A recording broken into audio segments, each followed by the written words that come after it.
Into the Fold is a podcast on mental health issues, produced by the Hogg Foundation for Mental Health. I'm your host, Ike Evans.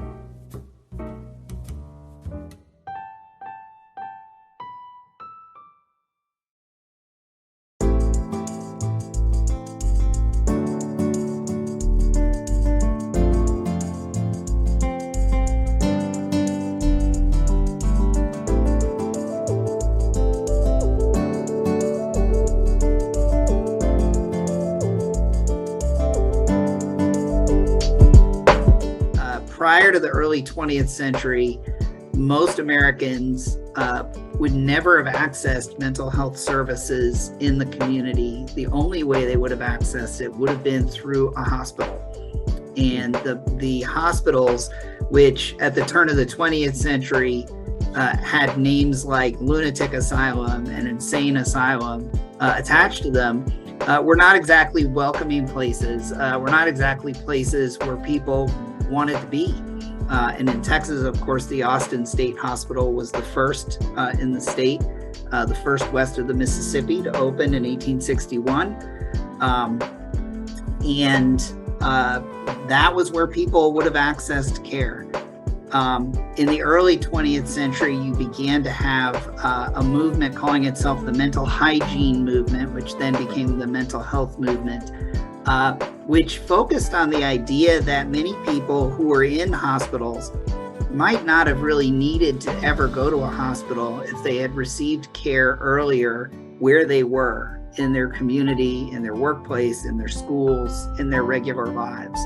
But because that kind of service just wasn't available in most communities, people who were experiencing mental illness or stressors or trauma would worsen gradually until they reached the point where they ended up having to go to a hospital.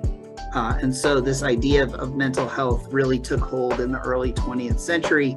And I'm a Hogg was one of the people in Texas who really promoted it.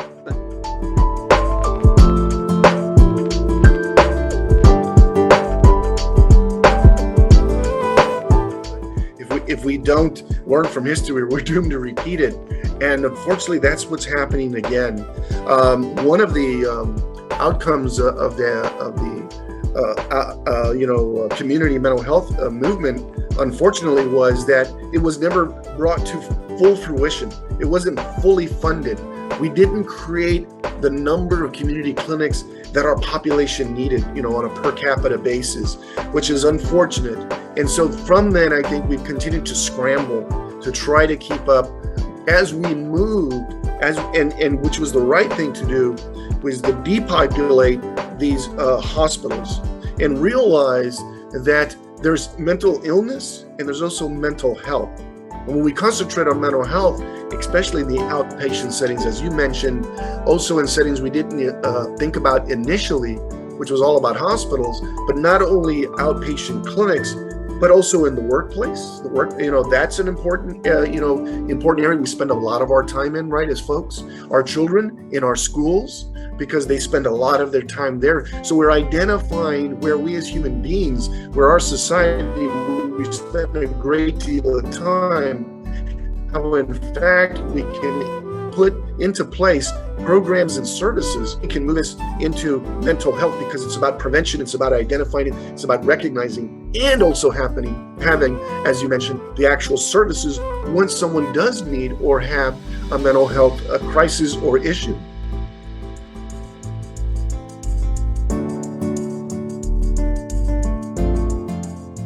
So in the 1960s, as the community mental health movement was really taking hold, that issue of access was a huge driver, right? Most people, regardless of their socioeconomic, their racial or ethnic background, couldn't access mental health services outside of a hospital. And so the idea of building clinics in communities, the idea of, as the Hogg Foundation did, sending experts into schools and into workplaces and into communities to assist in providing and developing those services for employees or for students or teachers or professors. So that is kind of where we are now again today, talking about access.